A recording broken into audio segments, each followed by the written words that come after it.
स्वागत है सभी बच्चों का फिर से एक नई क्लास में। और जैसा कि आप देख रहे होंगे टॉपिक थोड़ा सा बदल करके मैंने लिया है। टॉपिक है जैसे सभी कंपटीशन के एग्ज़ाम में टॉपिक आता है ए क्लोज टेस्ट, और या फिर उसी को कहते हैं क्लोज पैराग्राफ या क्लोज पैसेज भी कहते हैं। ज़्यादातर जो एग्ज़ाम होते हैं कॉम्पिटिटिव तो उनमें ये पैराग्राफ पूछा जाता है, तो एक पूरा पैसेज दिया रहता है और उस पैसेज में क्या होता है, बीच बीच में ब्लैंक्स दिए रहते हैं। और ब्लैंक्स देने का मतलब होता है कि वहाँ पर कोई वर्ड आएगा जो स्टूडेंट को दिए गए ऑप्शन से सिलेक्ट करके उसमें भरना है, मतलब ये दिया रहता है। तो आज की क्लास थोड़ा सा मैंने मूड बनाया कि कुछ कंपटीशन के बच्चों के लिए काफ़ी दिन से कुछ नहीं हो पा रहा था, ना तो कोई वोकैब्स हो पा रही थी, ना कोई एक्सरसाइज हो पा रही थी, क्योंकि कुछ तो एक जनरल चल रहा था और बीच में क्लॉजेस चली। इसके बाद फिर हम लोग आ गए इधर थोड़ा सा प्रिपरेशन की तरफ, ऐसे करके कुछ मिक्सर चल रहा था, लेकिन वो भी बहुत यूज़फुल है। देखिए हर ग्राउंड को टच करना भी बहुत आवश्यक है और बड़ा अच्छा होता है कि हम कई टॉपिक को टच करके चल रहे हैं। तो इसकी पिछली कक्षा जो कि मैं समझता हूँ कि काफ़ी यूजफुल थी, जिसमें कई प्रकार की प्रिपरेशन मैंने आपको बताया। तो आज क्लोज टेस्ट, और क्लोज टेस्ट का मतलब है यहाँ पर कि ये काफ़ी क्लोज होता है, ठीक है। एक ये भी टेस्ट होता है, हालांकि स्पेलिंग इसकी दूसरी तरह लिखी जाती है, क्योंकि इसका जो होता है ना, ये ब्रिटिश इंग्लिश में नहीं होता, बल्कि ये अदर इंग्लिश में, फॉरेन इंग्लिश में होता है। फॉरेन का मतलब होता है जैसे उसका लैटिन इंग्लिश में या फ्रेंच में ले लेते हैं। तो क्लोज टेस्ट इस प्रकार से लिखा जाता है। तो इसमें होता क्या है, देखो अब ये क्यों ऐसा पेपर में आता है, क्योंकि पूछने वाला बच्चे की जो ग्रामेटिकल उसकी अप्रोच होती है, ग्रामेटिकल उसका जो एक मतलब पावर होता है, उसको चेक करने के लिए ये पैराग्राफ देता है, ये पैसेज देता है कि बच्चे की जो ग्रामेटिकल चीज़ें हैं और जो वो कैप्स है, और साथ में एक सबसे ज़रूरी चीज़ वो आपके कॉमन सेंस को भी चेक करता है कि कितने आप मतलब अच्छा अपना सेंस रखते हैं या आप प्रेजेंस ऑफ माइंड रखते हैं, वो आपका चेक करना चाहता है। और इस पैसेज के जरिए वो आपको बहुत कुछ देख भी लेता है। वो आपका अलग है कि आपने कितने क्वेश्चन सही किए और कितने आपने गलत किए, क्योंकि वो इसी से आपको अच्छी तरह से परख लेता है। तो इस उद्देश्य से ये कंपटीशन के एग्जाम में ये पैराग्राफ, ये पैसेज, ये टेस्ट रखा जाता है। तो अब देखिए इसका उद्देश्य क्या है, ये तो मैंने बता दिया।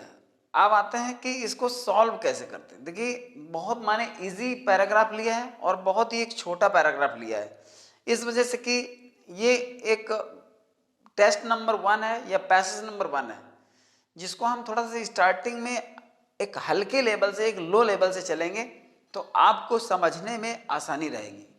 तो फिर थोड़ा सा उससे हम टफ, मतलब थोड़ा अपर लेवल की ओर चलेंगे, लो लेवल से।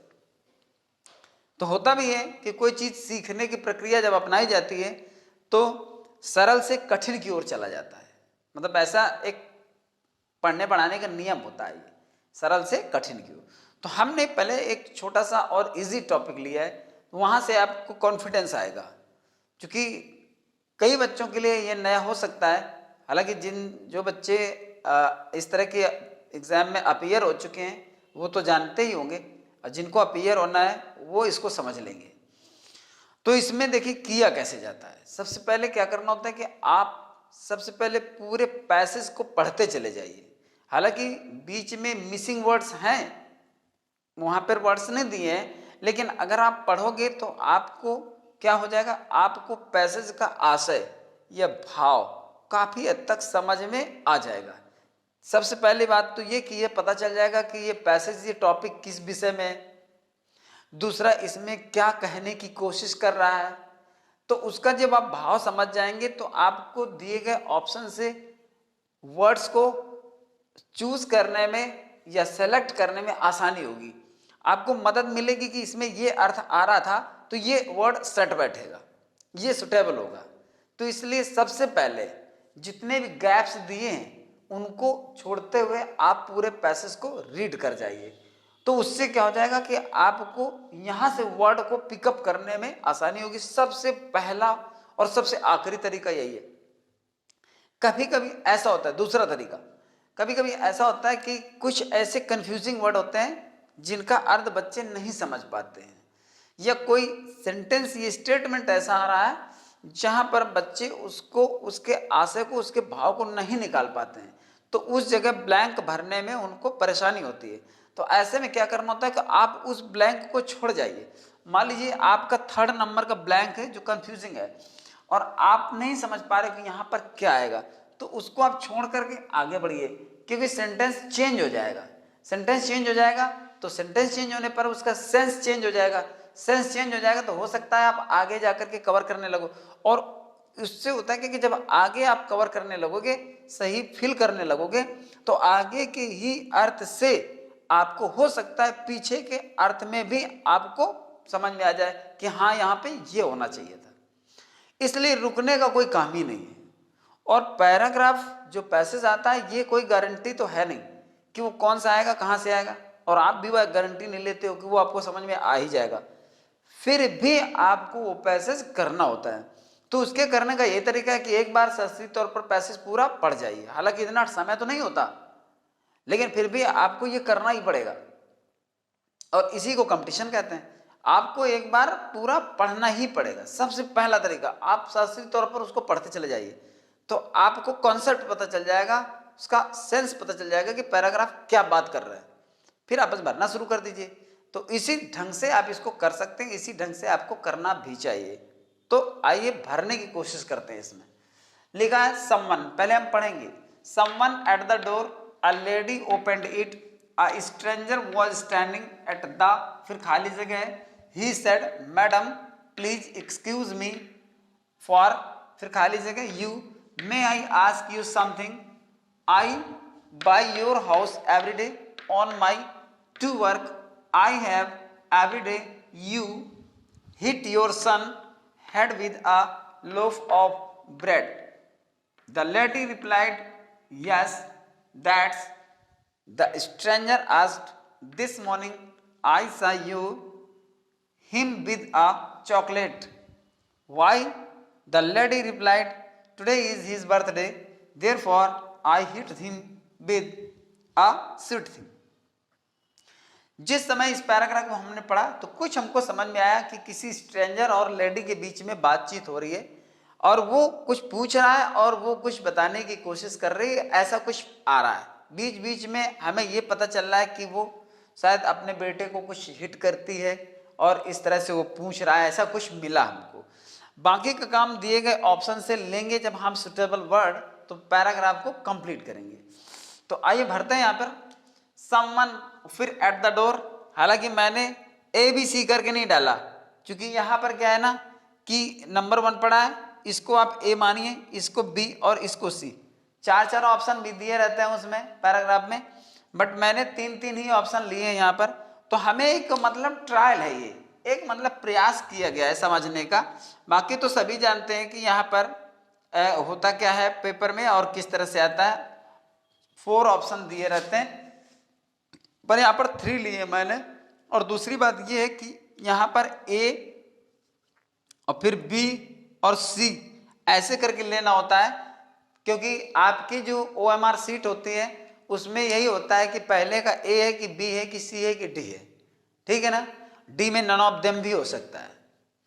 तो हमको ABC का वो जो गोला होता है ना, सर्कल, वो भरना पड़ता है। तो ऑप्शन तो ये होते ही हैं, तो आप इन्हीं को ABC मानकर चलिए, ABC मानकर चलिए, ABC मानकर चलिए। इतना तो अंडरस्टैंडिंग सभी बच्चों में है कि ये समझ लेंगे, लेकिन मैंने लिखा नहीं। हाँ, लेकिन ये है कि प्रत्येक पॉइंट पर मैंने 3 वर्ड्स दिए हुए हैं, तो उन्हीं को आप ABC मानकर चलिए। जैसे मैंने यहाँ पे ABC डाल दिया, तो अब लिखा समवन एट द डोर। पहला पॉइंट है, ये पहला ब्लैंक है, ये दूसरा ब्लैंक यानी गैप है, ये तीसरा गैप है, ये चौथा गैप है, ये 5वां गैप है, ये 6वां गैप है, ये 7वां गैप है, और ये 8वां है, और ये 9वां है, और ये 10वां है। बड़े बड़े पैराग्राफ होते हैं। वैसे तो आपके जो एग्जाम होते हैं उनमें से मुझे लगता है शायद 5 से 7 गैप तक होता है, शायद 5 या फिर 7 होते होंगे।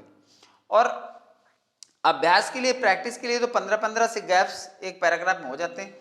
क्योंकि स्पेस के हिसाब से मैंने एक छोटा पैराग्राफ ही लिया है, क्योंकि मुझे ऑप्शन भी देने थे और पैराग्राफ को भी मुझे यहाँ पर लिखना था, इसलिए मैंने ज़्यादा बड़ा पैराग्राफ नहीं लिया और इससे मदद मिली। अगर छोटे छोटे पैराग्राफ को हम एक तरह से प्रैक्टिस करते हैं तो उससे भी हमें काफ़ी मदद मिलेगी। तो देखिए लिए समवन एट द डोर लिखा है, यहाँ फुल स्टॉप लगा हुआ है। पहला है पॉइंटेड, नॉक्ड और स्टूड।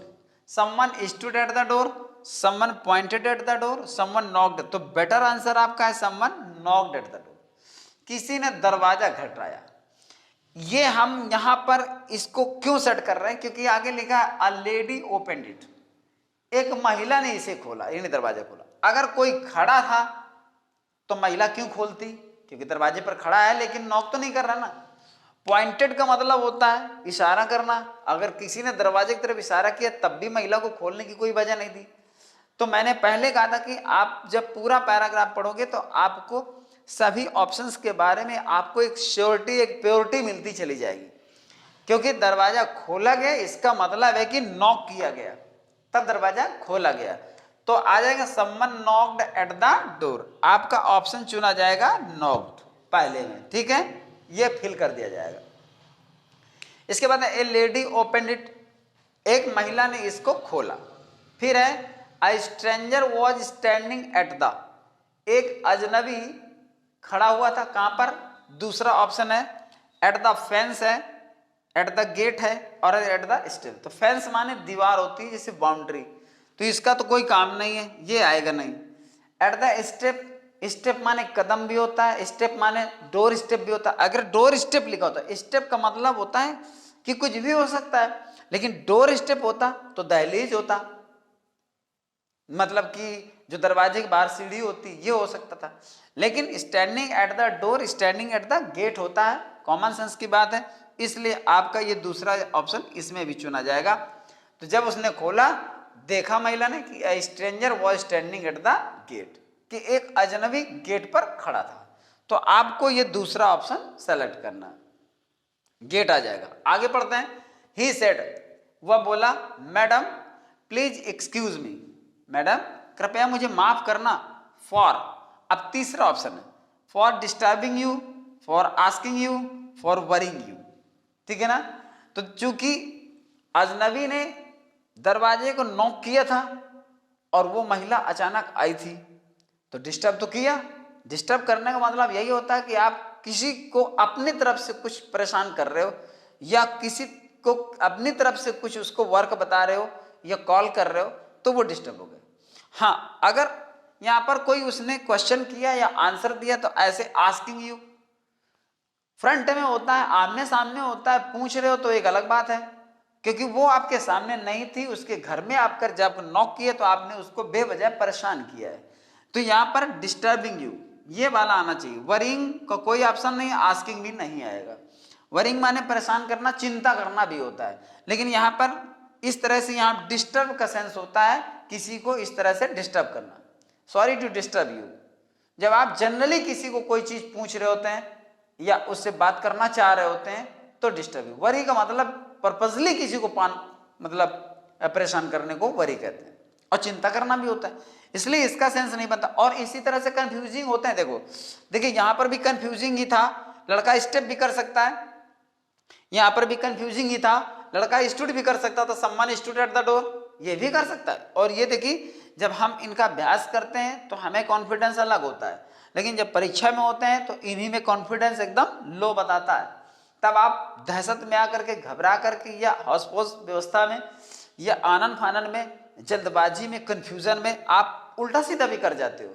पता चले सी नंबर भर दिया, पता चले सी नंबर भर दिया, ठीक है, पता चले आपने आस्किंग भर दिया कि मतलब madam please excuse me for asking you, madam कृपया आपसे पूछने के लिए मुझे माफ करना। लेकिन नहीं, madam please excuse me for disturbing you, madam मैंने आपको परेशान किया इसलिए आप मुझे क्षमा करना। तो यहाँ पर आएगा तीसरा, यानी पहला आएगा डिस्टर्बिंग यू, ये वाला ऑप्शन इसमें सही है। इसके बाद आते हैं, मे आई आस्क यू समथिंग, अब वो आस्क कर रहा है, देखो समझना जरा, अगर आप आस्क यहीं भर देते है ना, तो फॉर आस्किंग यू, मैं आपसे ये पूछने के लिए क्षमा चाहता हूं, मे आई आस्क यू समथिंग, क्या मैं आपसे पूछ सकता हूं, तो डबल ये सेंस थोड़ा सा अटपटा हो जाता है। तो पहले उसने डिस्टर्ब किया इसलिए माफी मांगी, अब वो कह रहा है कि क्या मैं आपसे कुछ पूछ सकता हूं, तो यहां पर हो जाएगा मे आई आस्क यू समथिंग, क्या मैं आपसे कुछ पूछ सकता हूं। तो अब यहां पर आएगा क्या मैं आपसे पूछ सकता हूं, अब आया आगे आई, अब वो बोल रहा है, उसके आंसर का इंतजार नहीं किया, आई के बाद चौथा ऑप्शन है। अब चौथा ऑप्शन क्या है, I by your house every day on my, फिर पांचवा ये टू वर्क। देखो इसी तरह, और ये सबसे इजी पैसेज है, ये मानकर चलिए, इससे बहुत ज्यादा जितने भी आप यहां दिए हुए इनमें जो भी आता है उनमें से कहीं ब्लैंक में कोई फ्रेजल वर्ब पूछ सकता है, एडवर्ब पूछ सकता है, एडजेक्टिव पूछ सकता है, आर्टिकल पूछ सकता है, पॉजिटिव प्रोनाउन पूछ सकता है, रिलेटिव प्रोनाउन पूछ सकता है, मतलब टोटल ग्रामर इसमें पूछ सकता है, वो टोटल ग्रामर पूछ सकता है। ये मत कहिए कि इसमें कोई बेस्ड होता है कि नहीं, उसमें इन्फिनिटिव ही पूछेगा, पार्टिसिपल ही पूछेगा, उसमें एडजेक्टिव्स ही पूछेगा, उसमें आर्टिकल्स ही पूछेगा, सब मिक्स्ड होता है, कुछ भी हो सकता है, कोई मीनिंग हो सकती है, कुछ भी हो सकता है। तो अब ये सबसे अपना आखिरी चल रहा है, मतलब इजी चल रहा है, सबसे आसान पैराग्राफ है जो आपको बेहतर ढंग से समझ में आएगा और आ भी रहा होगा। वो कह रहा है आई, फिर by your house every day, प्रतिदिन मैं आपके घर से, ठीक है, अब वॉच घर को देखता हूं, स्टैंड घर के पास खड़ा होता हूं, और पास माने सभी जानते गुजरता हूं। तो यहां पर आपका वॉच नहीं आएगा क्योंकि रोज खड़े होकर देखेगा तो है नहीं, और उसके घर के सामने खड़ा तो रहेगा नहीं, हाँ गुजर जाएगा। तो ये आपका जो रहा है ऑप्शन चौथे का तीसरा ऑप्शन, वो कहना चाहता है कि I pass by your house every day, मैं प्रतिदिन आपके घर से गुजरता हूं, यहां से निकलता हूं मैं रोज। ऑन माई लिखा है, on my steps to work, on my journey to work, on my way to work. तो on my way to work, journey मतलब जो बहुत लंबी यात्रा होती तो उसमें जर्नी शब्द का प्रयोग किया था, ठीक है ना। स्टेप्स का मतलब स्टेप्स यानी कदम, यहां पर स्टेप्स का कोई सेंस नहीं है कि माई स्टेप्स टू वर्क, लेकिन अगर देखा जाए तो कंफ्यूजन के लिए बहुत काफी है। स्टेप्स टू वर्क मतलब मैं चल के जाता हूं काम करने के लिए, ठीक है ना, मैं अपने काम करने की यात्रा पर जाता हूं तो अर्थ तो निकलता है, मैं अपने काम करने के रास्ते पे जाता हूं, तो यहां पर आपका वे टू वर्क आएगा, यहां पर स्टेप्स नहीं होगा, यहां पर जर्नी भी नहीं होगा, वे टू वर्क। और देखिए ये ज्यादातर आपको टेक्स्ट वगैरह में कहीं ना कहीं मिलते हैं। तो मैं अपने काम करने के रास्ते में प्रतिदिन आपके घर से गुजरता हूं, यानी जब मैं काम करने के लिए जाता हूं इस रास्ते से, ये मतलब है, इस यात्रा से नहीं, इन कदमों से नहीं, इसलिए स्टेप्स नहीं आएगा। जर्नी इस यात्रा से नहीं, ना ना इस रास्ते से कह रहा हूं, इसलिए वे यहां पर एक्यूरेट है पांचवें में। और गुजरता हूं इसलिए पास बिल्कुल सही है। तो I pass by your house every day on my way to work. तो यहां पर 5 तक हमने कंप्लीट कर लिया, पहले में नॉक्ड, दूसरे में गेट, तीसरे में डिस्टर्बिंग, और यहां पर जो चौथा है आपका, वो चौथा आपका पास, यानी यहां पे ये है रहेगा चौथे में पास और पांचवें में वे टू वर्क। अब आगे चलते हैं, आई हैव, और फिर यहां पर every day you hit your son head with a loaf of bread, ये पूरा सेंटेंस है। तो आई हैव, जब हम वर्ड्स को देखेंगे तो हमें आइडिया चलेगा कि आएगा क्या। पहले बात तो आई हैव लिखा है, वर्ब की थर्ड फॉर्म यहां पर होनी चाहिए, तो I have decided, I have decided every day you hit your son, मैंने प्रतिदिन फैसला किया, यू हिट माने आप मारते हैं, योर सन अपने बेटे को, तो डिसाइडेड का सेंस नहीं है, पहले हम पहले वाला ब्लैंक है उसको पूरा करेंगे। आई नोटिस्ड, नोटिस माने होता है ध्यान देना, यानी किसी चीज की तरफ आपका ध्यान जाना, तो मैंने ध्यान दिया है प्रतिदिन, इसको ब्रेक कर देते हैं फिर आगे देते हैं। I have felt every day, मैंने प्रतिदिन महसूस किया, तो यहां पर देखिए महसूस कोई ऐसी चीज को किया जाता है जो जिसे आप बिना कहीं देखे सुने अंदर अंदर किसी चीज को महसूस कर रहे हो, लेकिन उसको बता नहीं रहे हो किसी से, और बताने का मतलब होता है महसूस करना नहीं होता है, बताने का मतलब सीधे बता रहे हो महसूस क्या है, तो अब यहां महसूस करना नहीं होगा। I have noticed every day, जब मैं यहां से निकलता हूं तो मैंने प्रतिदिन ये देखा है, प्रतिदिन ध्यान दिया है, यू माने आपको, हिट मारे मारते हुए योर सन अपने बेटे को। अब आपका तो यहां पर क्या होगा, यहां पर नोटिस्ड, ये दूसरा वाला सही होगा, नोटिस्ड, ठीक है ना, ये डिसाइडेड नहीं होगा और फेल्ट नहीं होगा।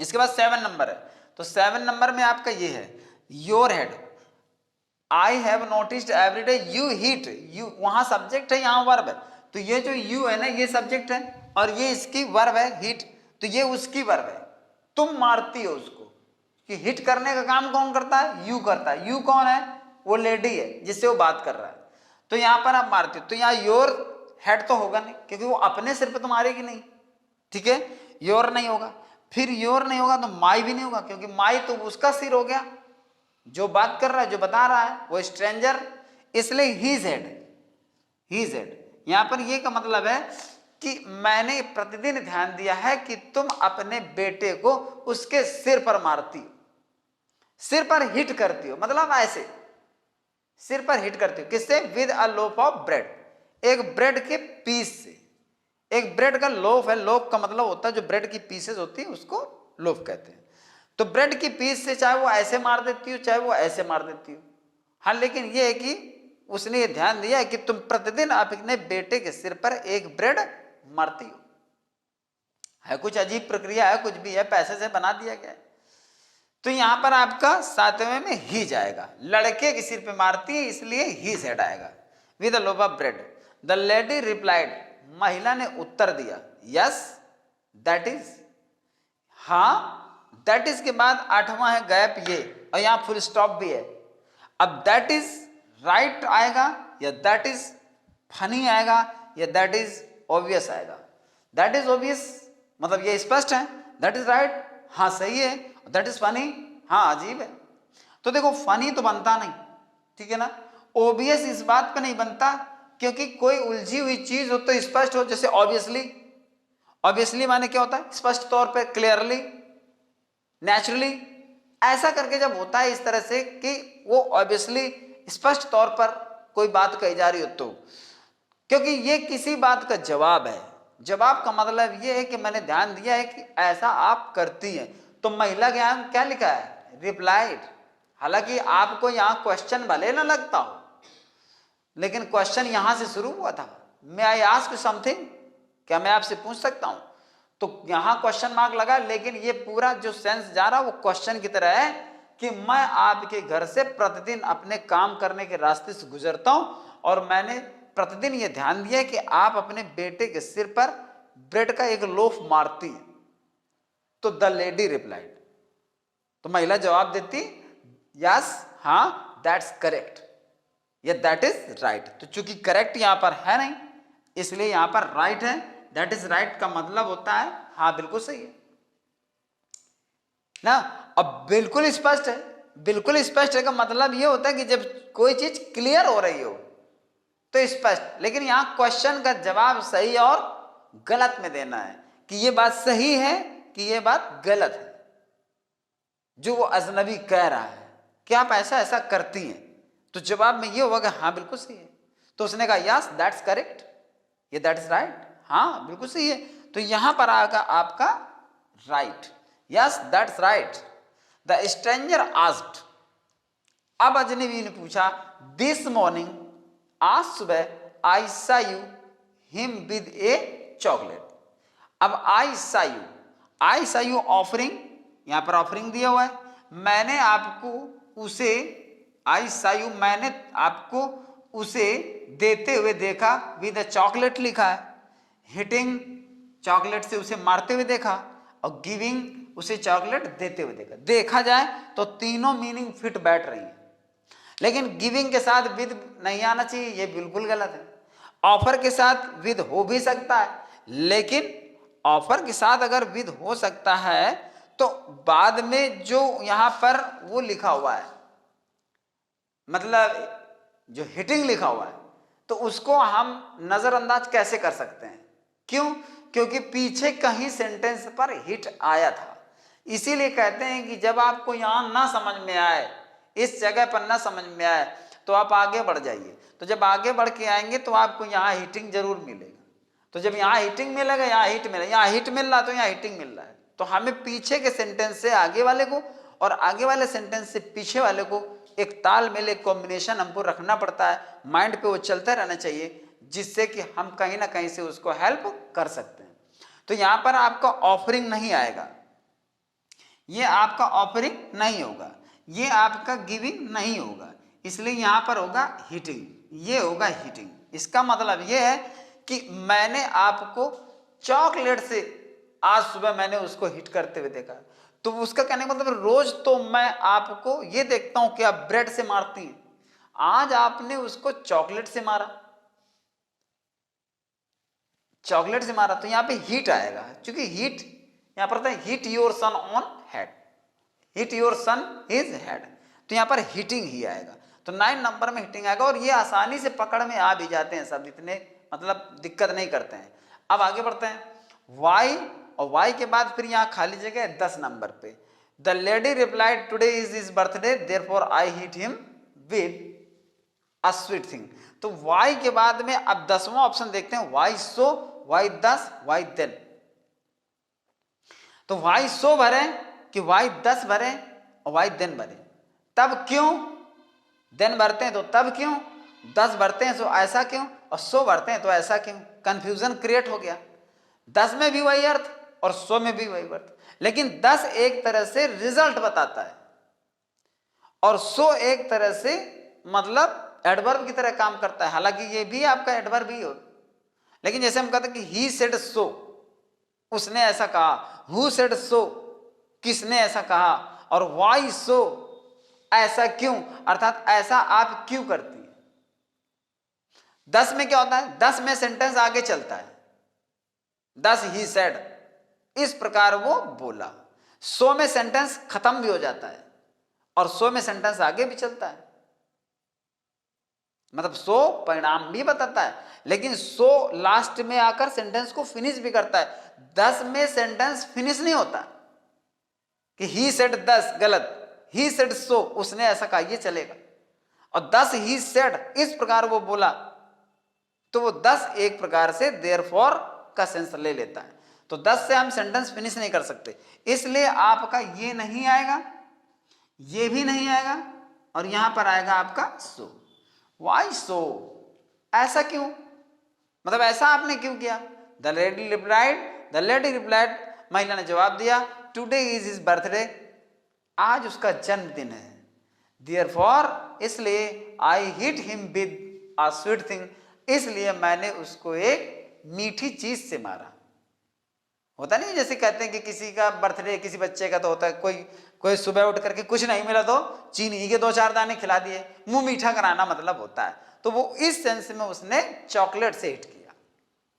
पैराग्राफ या पैसेज कुछ भी हो, लेकिन ये है कि फिल करने का एक जरिया, फिल करने का एक तरीका, जिस चीज को हम समझना चाह रहे थे वो यहां पर हमने समझा, और इसी तरह से क्लोज टेस्ट होते हैं, इसी तरह से क्लोज पैसेज होते हैं। तो आज का जो पैसेज था बहुत ही इजी था, जिसको हम पूरी तरह से उसके सेंस को पकड़ पा रहे थे, और इसके बाद जब भी कभी आगे लेंगे तो और थोड़ा टफ लेंगे, धीरे से लेंगे, जिससे कि आपका अभ्यास बढ़िया हो सके। तो ये उन बच्चों के लिए था जो कंपटीशन की तैयारी कर रहे हैं और पूरी तरह से इसका मतलब उनको लाभ मिल सके, इसलिए काफ़ी दिन से उनके लिए कुछ हो नहीं पाया था। इसलिए चूंकि मैं सोचता रहता हूं हमेशा कि कौन सा टॉपिक मैंने अभी तक टच नहीं किया या थोड़ा सा लंबा समय हो रहा है, इसलिए मैंने इसको आज उठाया। और चूंकि एक नया टॉपिक भी था और अच्छा भी लगा, मुझको भी पढ़ाने में अच्छा लगा कि मैंने आज कुछ नया पढ़ाया है। तो अगर इसमें आपको कुछ भी अच्छा लगा हो और आपके लिए यूजफुल हो तो लाइक करें, कमेंट करें और शेयर भी करें। कमेंट करके मुझे एक बार ज़रूर बताएं कि आपको ये कैसा लगा। अगर ये आपको बेहतर लगता है और इससे कुछ प्रिपरेशन करने में मदद आती है, अर्थात आपको अगर समझने में अच्छा लगता है और ऐसे करके, हालांकि मैंने एक पीपीटी भी बनाई और पीपीटी के जरिए मैं वो पढ़ाना चाहता था, पैराग्राफ पैसेज, एक क्लोज पैसेज मेरे पास अभी एडवांस में मेरे मेमोरी में उसमें पड़ा हुआ है गैलरी में, तो उसको मैं पीपीटी के जरिए पढ़ाना चाह रहा था। लेकिन अचानक मेरे मूड में आया कि एक बार मैं बोर्ड में लिख कर देखता हूँ, अगर आ जाएगा तो उसी में पढ़ाऊंगा। तो इससे आपको कैसा लगा ये कमेंट करके जरूर बताइए। तो इससे ये होगा कि मैं आगे के लिए और थोड़ा इंस्पायर्ड हो जाऊंगा और मोटिवेटेड हो जाऊंगा कि मैं बच्चों को मतलब इसी तरह से पढ़ाऊं, तो उनको काफ़ी मदद मिलेगी। और इस तरह से और भी कॉम्प्रिहेंसिव है, जैसे सेंटेंस रीऑर्डरिंग है, वो भी मैं इसी के जरिए मतलब पढ़ा सकूं, जिससे आपको बेनिफिट मिल सके। तो मेरी तरफ से एक बार सभी बच्चों को ढेर सारी शुभकामनाएं और बहुत बहुत प्यार और सबको आशीर्वाद है। और इस प्रकार से आप इसको एंजॉय करते रहिए, कमेंट करिए और लाइक करिए, शेयर जरूर करें।